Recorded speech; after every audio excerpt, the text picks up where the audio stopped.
Oi, oi, oi.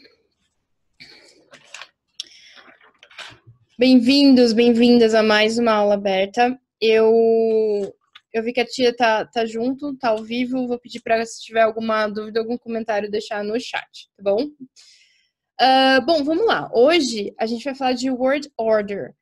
E eu vou tentar não entrar em coisas muito complexas. Eu vou passar o básico, que é a mesma ideia dessas aulas, é passar o básico para vocês. Mas eu vou dar uma pinceladinha, assim, em alguns conceitos um pouquinho mais avançados. Se você não quiser saber disso, só pular essa primeira parte da aula. E eu acho, assim, que se for alguma coisa que vai te confundir, se você acha que isso vai te confundir, assiste um pouquinho do começo. E se você achar que é demais, pula para o final, que no final eu vou passar as regrinhas mais básicas mesmo, certo? Bom, vamos lá. A gente tem aqui, eu coloquei 3 frases, eu dei esses 3 exemplos, justamente para mexer aqui e analisar aqui para vocês verem, tá? Então, o que a gente vai fazer? A gente vai dissecar a frase, a sentença, né? Para vocês verem o que é cada coisa e como que a frase se forma, como que é essa ordem mesmo das palavras que a gente usa no inglês. Eu vou fazer alguma comparação com o português? Não, não vou, porque eu não quero fazer essa confusão na cabeça de vocês. E também porque, para ser sincera, hoje eu já passei a maior parte da minha vida estudando mais inglês do que português, então eu era uma boa aluna de português, mas eu, sinceramente, não lembro direito do português para falar direito, né? Para falar com certeza. Então, qualquer coisa que eu falar, pode ser que eu esteja errada, para não correr o risco, eu não vou falar nada. Mas aqui no inglês, como é que acontecem as coisas? Vamos lá. The boy with red shorts kicked the ball and scored a goal. O que a gente vai fazer? A gente vai dissecar essa frase. Primeiro, vamos lá, qual que é a melhor maneira de eu fazer isso? Primeiro, a gente pode separar essa frase identificando quais são os principais elementos dela. Tá? Vamos do maior para o menor. E daí a gente pode fazer o caminho reverso para vocês verem. Eu tenho aqui the boy with red shorts. Eu tenho kicked, que é um verbo. E eu tenho the ball and scored a goal. Vocês veem, vocês percebem que essas frases, nenhum elemento dessa frase, dessa sentença, pode sobreviver sozinho, certo? Elas estão unidas aí por um verbo. Essas duas que eu selecionei estão unidas por um verbo. E nenhuma delas sobrevive sozinha. Eu poderia fazer o seguinte. Vamos lá. The boy with red shorts kicked the ball. Aí sim, aí beleza. Essa frase ela se sustenta sozinha, certo? Scored a goal and scored a goal. Aí já não. Então, essa segunda frase, essa segunda parte, né, das sentenças, ela depende da primeira. E aí, o que a gente tem aqui? Vamos colocar aqui, and scored a goal. Eu tenho as duas partes, e eu tenho, vamos ver uma outra cor aqui, vamos de roxo. Eu tenho esse and, que tá juntando essas duas coisas. Esse and, se a Valéria, minha aluna, estiver assistindo, ela vai saber o que é, porque a gente estudou isso essa semana. Esse and é uma conjunção, tá? Essa conjunção é uma... O que é uma conjunção? É uma linking word, é uma palavra que une frases, tá? Conjunction. Certo? Vamos fazer um tracinho aqui. Pronto. Beleza. Tá, então eu sei que a primeira parte sobrevive sozinha, a segunda parte não, e por isso que tem essa conjunção aí ligando uma coisa com a outra, né? Pensa que a conjunção é uma membrana que está ligando scored a goal com o resto da frase. Beleza. Vamos analisar a primeira parte primeiro. Vamos ver palavrinha por palavrinha, tá? Gente, eu falei, se for muito chato, se for bagunçar a cabeça de vocês, pula pro final, tá? The. Esse the, ele é o quê? Ele é um artigo. Beleza, aí eu tenho boy. O que é boy?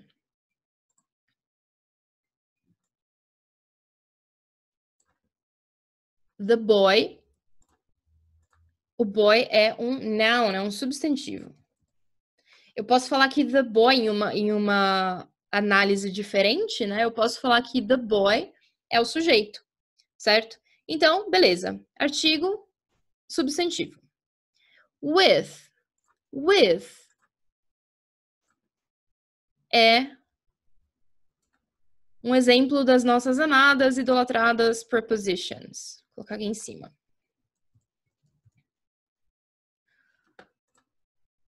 Red. Nesse caso, red, aqui, red shorts, o red é um adjective, ele é um adjetivo porque ele está qualificando os shorts. Ups.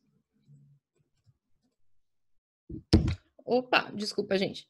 E aí, o que eu tenho depois? Eu tenho shorts. Shorts é um noun também, como boy. Certo? Kicked é o nosso verbo, como eu tinha dito antes.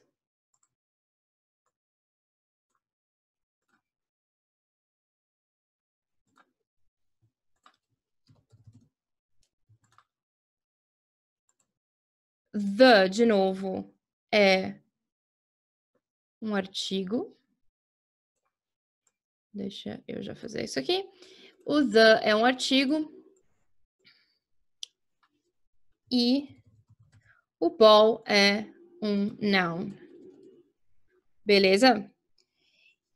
Então tá. Então eu analisei cada palavra dessa primeira parte da sentença, certo? Então, como eu falei, the boy, em uma outra análise, pode ser considerado o sujeito, que é o agente que está performando a ação, que é kick, certo? Então, esse the boy, ele é o sujeito, beleza, mas é um artigo e um noun, e um substantivo. Se eu falar só the boy, se eu isolar esse the boy, o que eu tenho? Vou tentar fazer isso aqui, ó. The boy. O que eu vou ter? Eu tenho uma noun phrase. Eu tenho essa noun phrase. Por que phrase? Porque eu tenho esses dois elementos. E por que noun? Porque eles giram em torno do noun, que é boy, que é o elemento principal aí dessa phrase, certo? Aqui, eu tenho outra noun phrase que tá aqui, red shorts. Opa. Red shorts. É uma noun phrase também. Se eu tenho o adjetivo red qualificando noun shorts, eu também tenho uma noun phrase. Só que eu tenho esse with. E esse with, ele tá junto com the boy ou ele tá junto com red shorts? Ele tá junto com red shorts, então with red shorts. Então isso daqui, with red shorts. Isso daqui é uma prepositional phrase. Porque eu tenho a preposição, a preposição junto da noun phrase, né? Eu tenho uma prepositional phrase. Certo?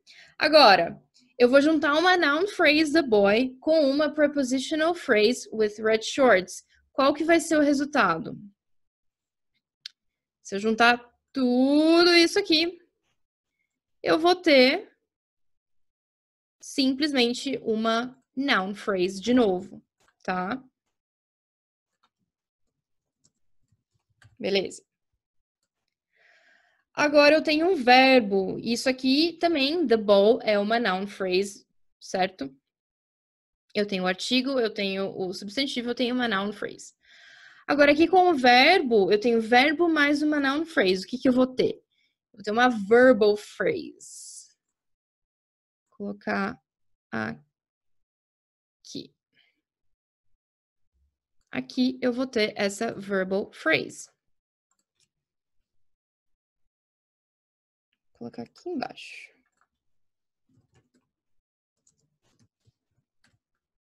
Verbal phrase. E aí eu vou ter a união, então, de uma noun phrase com uma verbal phrase. Essa união de noun phrase com verbal phrase é, muito bem, é uma sentença. Vamos escrever aqui, sentence. Beleza. Isso é sempre assim? Sempre, sempre, sempre? Não. Porque minha sentença ela pode mudar, ela pode ser composta por outras coisas. Mas geralmente, sim, eu tenho noun phrases, eu tenho verbal phrases, eu tenho uma sentença que pode ser só uma verbal phrase, né? Então, a sentença geralmente é essa combinação de verbal phrase com outros elementos, no caso, verbal phrase e noun phrase. E essa parte da frase, de toda a sentença, ela sobrevive sozinha, né? Ela se mantém sozinha, como a gente já falou. Mas eu tenho a continuação dela, que é aqui ligada pela membrana, que é a conjunction. And scored a goal. Score é o nosso segundo verbo, né? Então, eu tenho verbo, artigo e noun de novo. Então, eu tenho noun phrase e depois verbal phrase, certo? Então, eu tenho essa sentença mais a conjunction mais uma verbal phrase. O meu resultado, eu chamo isso de, vou colocar aqui em cima, conjoined, por causa da conjunção, conjoined sentence, certo? Como eu falei, é mais avançado, tá? Eu tô indo bem dissecando mesmo a frase, palavrinha por palavrinha. E se você é básico, se você tá no nível básico e tá assistindo esse vídeo, não se assusta. Eu acho que é válido você passar para o final do vídeo, assistir o finalzinho dele e depois, quando você estiver mais avançado, você volta nessa aula. Ou nem precisa, tá? Isso aqui é mais para você entender mesmo como que a fórmula, né? O código da língua funciona. Isso não entender ou não entender disso não faz de você uma boa ou má falante de inglês, tá? Isso é mais para você que quer entender mesmo, que quer ir a fundo. Mas beleza, vamos para a próxima. Dúvidas no chat, tá? Se tiver, vamos lá. Opa. Então aqui, menorzinho, the cat sat on the mat. Vamos ver o que a gente tem. The cat sat on the mat. Eu tenho uma sentença só, tá? Eu não consigo separar isso, não tem nenhuma conjunção, não tem nenhuma linking word, nenhuma membrana aí pra gente separar, igual a gente fez na outra frase. Mas o que a gente tem? A gente tem um artigo, a gente tem, deixa eu mudar a cor. A gente tem um artigo. Eita. A gente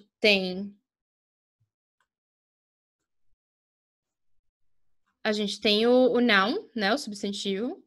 Então, aqui a gente já tem uma noun phrase. Temos o verbo, então, verbal phrase. Temos a preposition, artigo de novo e noun de novo. Então, eu falei que aqui era verbal phrase, mas vamos fazer do final pro começo. Então, the mat é uma noun phrase. On the mat é uma prepositional phrase. Deixa eu ir escrevendo aqui. Noun phrase. Prepositional phrase. Agora sim, sat on the mat. Agora sim vai ser uma verbal phrase. E aí, aqui eu tenho noun phrase de novo. Vou colocar aqui embaixo para ficar no mesmo nível. E aí eu vou juntar essa noun phrase com a verbal phrase. E o que eu vou ter? Eu vou ter uma sentença. Certo? Essa aqui é bem mais simples. Bem mais fácil de entender, eu acho. Então, vamos lá. Dividindo aqui, noun phrase, prepositional phrase, verbal phrase. Aqui eu tenho a noun phrase e tudo junto vira sentença. Certo? Você precisa saber de tudo isso, de todos esses nomes na hora de fazer uma frase? Não, claro que não. Mas é legal quando você, se você gosta dessas coisas, né? Claro, é legal você ter essa visão analítica para você sabe que uma frase está errada, você sabe que você está escrevendo errado, você sente que tem alguma coisa errada, mas não sabe o que é que está errado. Se você tem essa visão analítica, você consegue ir a fundo na frase e analisar o que você está, né? Investigar o que você está fazendo de errado. Ou até se você, tipo, for professora e você tá corrigindo alguma coisa, né? Vamos lá. O último aqui. The whole class went to the beach after the exam finished. Então, aqui a gente pode já de cara, a gente já pode fazer aquela divisão. The whole class went to the beach. Essa frase se sustenta sozinha. After the exam finish. Essa parte daqui depende dessa primeira parte, certo? A gente chama isso, aliás, a gente chama isso de clause. Então, essa clause, ela se sustenta sozinha. Essa clause, ela depende da primeira, certo? E a gente tem aqui um advérbio. After. Advérbio de tempo, tá? Advérbio de tempo. Então, beleza. Eu não vou fazer para não ficar muito longo e talvez muito chato esse vídeo. Eu não vou analisar essa frase, eu vou deixar para vocês fazerem, para vocês analisarem. Pode me mandar quando terminar, se estiver estudando. Pode me mandar uma foto ou me manda um e-mail falando como que vocês fizeram e eu posso corrigir para vocês. Beleza? Então vamos agora, então, finalmente, para as regrinhas, para o que me interessa, tá? Gente, são 3... acho que eu posso fechar isso. São 3 regrinhas básicas que são regras gerais, tá? Elas têm exceções, elas não são regras absolutas, mas são 3 regras básicas para você ter em mente quando você está falando, quando você está escrevendo, usando a língua de uma forma geral, tá? É muito normal quando você está começando, é muito normal errar essa word order, né? Que é regrada por essas 3 coisas, porque a nossa word order do português é diferente, certo? Então, vamos lá, vamos exemplificar. Aqui. Então, a primeira, verb plus object. O que isso quer dizer? O meu verbo, ele geralmente vai estar próximo do meu objeto, ele vai estar junto do meu objeto, tá? Eu falei que podia fechar, mas eu vou precisar de... Então tá. Eu vou precisar do meu verbo junto com o meu objeto, tá? Geralmente. Vamos ver os exemplos. Sue reads a newspaper every day. O que é objeto? Objeto é a mesma coisa que o português, tá? Isso eu posso falar com certeza que eu sei que eu não tô errada. Então, Sue reads. Toda vez que eu tenho um verbo e eu quero descobrir o objeto, eu posso fazer 2 perguntas para ele. Eu posso perguntar quem e eu posso perguntar o que. Certo? Então, Sue reads what? A newspaper. Esse é o nosso objeto, tá? Nesse caso, não tem pessoa, né? Não, se eu perguntar o que, não tem resposta. Então, eu só tenho um objeto nessa frase. Sue reads a newspaper. E o meu verbo aqui é reads. He speaks English very well. He speaks what? English. Aqui eles estão juntos também. Então, we invited a lot of people to the party.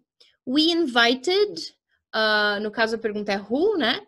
A lot of people. Então, eu tenho aqui o meu objeto junto com o meu verbo de novo. I opened the door slowly. The door é meu objeto. Opened é meu verbo. Did you watch television all evening? Então, television é o meu objeto e watch é o meu verbo. Certo? Eles estão todos juntos, geralmente é assim que funciona. Agora, vamos dar uma olhada rapidinho aqui no final das frases, né? Nesse complemento. Sue reads a newspaper every day. Esse every day, ele é um advérbio, tá? Ele é um complemento, um advérbio de tempo, every day. Algumas pessoas, eu já vi aluno falando, Sue, por exemplo, né? Nesse exemplo, a pessoa falaria, Sue reads every day a newspaper. Em português, eu acho que não tem problema falar, eu leio todo dia um jornal. Essa ordem em português, eu acho que ela não faz diferença. Eu leio um jornal todo dia, eu leio todo dia um jornal. Eu realmente acho que não faz diferença. Por favor, me corrijam, professoras de português, se eu estiver errada. Mas no inglês é errado. Eu não posso falar Sue reads every day a newspaper. É bem errado, tá? A mesma coisa, he speaks English very well. Se eu falar he speaks very well English, tá errado, né? Então, essas regrinhas, assim, essa regra geral, ela precisa ser respeitada, tá? Geralmente é assim que funciona. I opened the door slowly. Aqui, slowly é um advérbio de modo, né? Como que eu abri a porta? Eu abri a porta devagar, slowly, certo? Então, beleza. Então, essa é a primeira regra geral que você deve obedecer. A próxima, place and time. Se eu tenho lugar e eu tenho tempo na minha frase, o lugar ele vai vir antes do tempo. Então, we went, certo? Para onde? To a party. Quando? Last night. Certo? Então, we went to a party, place, last night, tempo. Lisa walks to work every day. Lisa walks para onde? To work. Quando? Every day. Will you be at home this evening? At home this evening. I usually go to bed early. We arrived at the airport at 7 o'clock. Então, e aqui o último, né? They've lived here for 20 years. O que eu tô querendo dizer é que eu não posso falar, eu não posso colocar o tempo antes do lugar, tá? Eu não posso falar we went last night to a party. Lisa walks every day to work. Will you be this evening at home? Eu não posso fazer essa troca, tá errado, tá? Então, essa é uma outra regrinha para vocês sempre obedecerem. O place, o lugar, vem antes do tempo, tá? Então, é sempre where e when. Where e depois when. E por último, a gente tem os advérbios. Os advérbios, só um pouquinho. Os advérbios, eu tenho aqui alguns exemplos deles, tá? Tem mais milhares, mas always, usually, often, sometimes, ever, never, rarely, seldom, also, just, already, still, all, and both. Eu ia falar uma coisa agora. Sim, seldom, para quem não sabe, seldom significa tá entre ali o rarely e never, tá? É um advérbio que significa quase nunca. Rarely, bem parecido com português, raramente. Often é parecido com sometimes. E acho que era isso. Bom, onde que eu uso advérbio na frase? Onde que eu vou colocar essas palavras? Primeiro, before the verb. Antes do verbo. Então, I always drink coffee in the morning. O meu verbo tá aqui, ó, drink. Drink coffee in the morning. o always vem antes do verbo. They all live in London. Live é o meu verbo e o all tá aqui antes do live, certo? Agora, se o meu verbo é o verbo to be, o meu advérbio vai vir depois do be, tá? Então, I am always tired. It is usually cold here in winter. Tá? Isso assim, sempre. Antes do verbo, depois do to be. E aí, se eu tiver dois verbos, se eu tenho, por exemplo, aqui, I will, eu tenho um futuro. O meu futuro, eu sempre uso will mais algum outro verbo. O will sozinho também não se sustenta, né? Então, I will remember, I will go, I will schedule, I will travel. Eu tô sempre usando dois verbos, will mais outro. Se eu usar can também, I can find, I can go, I can sing. Então, will, can são verbos modais, tá? Não sei se a gente já falou sobre verbos modais aqui, mas a gente pode falar de novo em alguma ocasião.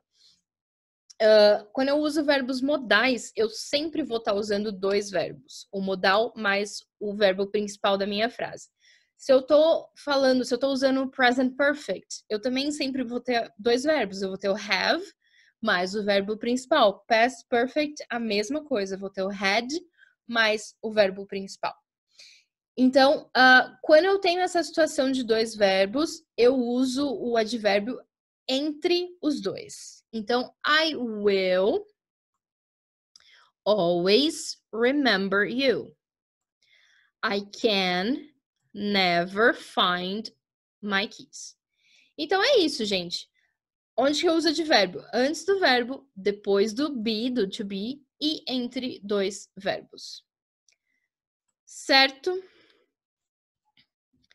São essas as três regrinhas que vocês devem sempre lembrar com relação ao word order. E aí eu coloquei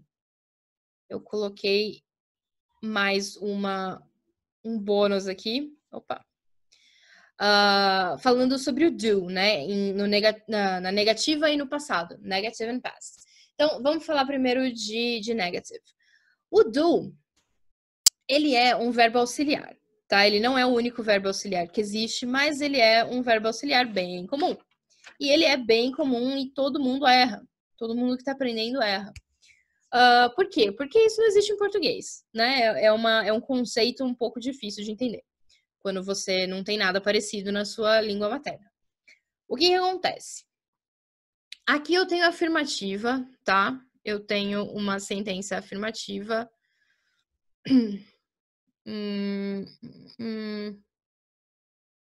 Eu quero... Aqui eu tenho afirmativa, aqui eu tenho uma negativa e aqui eu tenho uma pergunta. Tá? Opa. Aqui também para o passado vai ser a mesma coisa. Eu vou ter uma afirmativa, eu vou ter uma negativa e eu vou ter uma pergunta. Tá certo. Nas sentenças afirmativas, tanto no presente quanto no passado, o meu do, o meu verbo auxiliar, ele vai estar escondido, tá? Ele não está aparecendo na frase, você não está vendo ele, mas isso não significa que ele não existe, certo? Então, I drink coffee in the morning. Eu estou no presente, eu estou fazendo uma afirmação. I drink coffee in the morning. Agora, a partir do momento que eu preciso negar ou que eu preciso fazer uma pergunta, o do vai sair do esconderijo dele, ele vai aparecer. Por quê? Na hora de negar, na hora de fazer essa negativa, eu preciso usar o not. Opa! Eu preciso usar not. E esse not, ele não vai sozinho. Ele precisa do para dar a mãozinha com ele e os dois aparecerem, tá? Então, I do not drink coffee in the morning. I don't drink coffee in the morning. Qual que é a regra para word order aqui? Eu tenho meu sujeito, eu tenho I, e eu tenho meu verbo. O do vai aparecer junto com o not entre os dois, sempre, tá bom?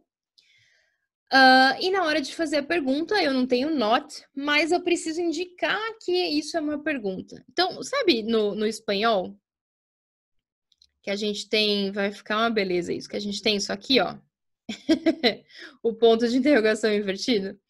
É a mesma coisa no inglês, só que em vez do ponto de interrogação invertido, eu uso do, tá? Eu preciso de alguma coisa para mostrar que isso é uma pergunta, além da minha entonação de pergunta, certo? Então, do you drink coffee in the morning? Eu trago do para frente. Quando é pergunta, ele vai ser sempre a primeira palavra da frase, né? O do e qualquer outro verbo que eu esteja usando, tá? Mesmo quando não for o caso do do. Se for futuro, por exemplo, will you drink coffee tomorrow? Né? Eu trago o will para frente. Aliás, é uma boa usar o will como exemplo aqui. Olha só, mesmo exemplo, tá? I. Afirmativa. Opa, que tá enorme isso aqui. Vamos lá.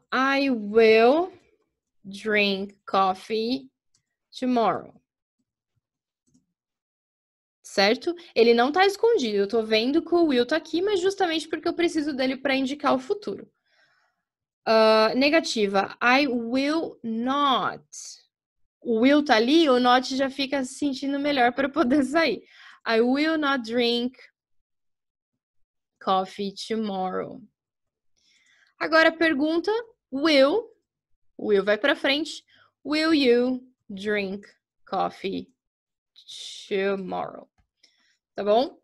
Então, beleza. Agora aqui, no passado, é a mesma coisa do presente. Exatamente a mesma coisa, só que em vez de do, é did.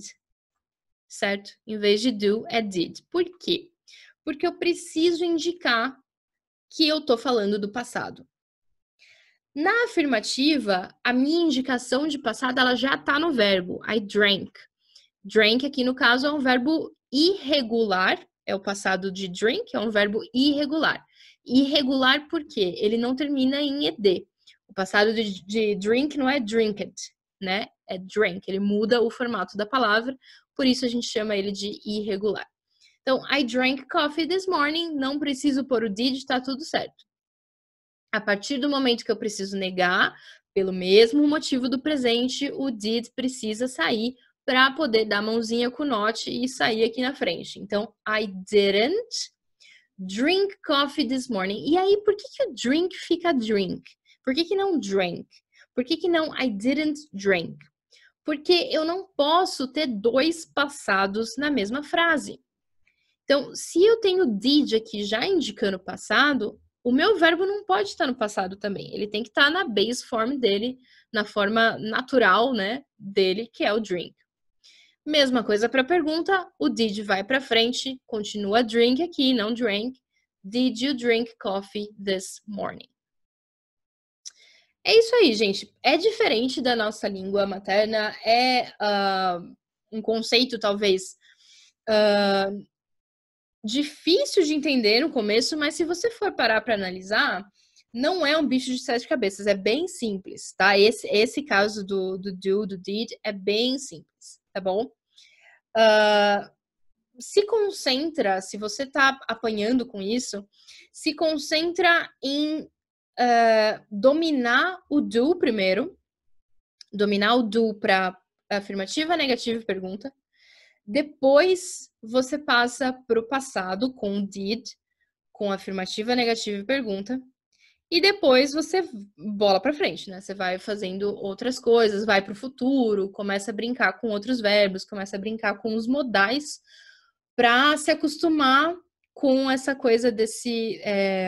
Com ter dois verbos na mesma frase, com usar advérbio entre eles, enfim. Certo? Se você tá aí apanhando com, tô estudando sozinha, não sei o que estudar primeiro, e você tá nesse nível, tá nessa briga aí com o do, faça isso. Do, did, futuro, e depois brinque com outros verbos. Tá bom? De novo, se tiver alguma dúvida, se tiver alguma coisa que vocês não entenderam ou gostariam de esclarecer, enfim, mandem e-mail que eu respondo vocês, certo? Então era isso. A tia não mandou mensagem até agora, vou considerar que não tem dúvida. Então é isso, a gente se vê daqui 15 dias. As aulas abertas voltaram a ser quinzenais. Então a gente se vê daqui 15 dias. Deixa eu ver aqui o chat. Tudo certo. Beleza, então. Vejo vocês daqui a 2 semanas. Até mais.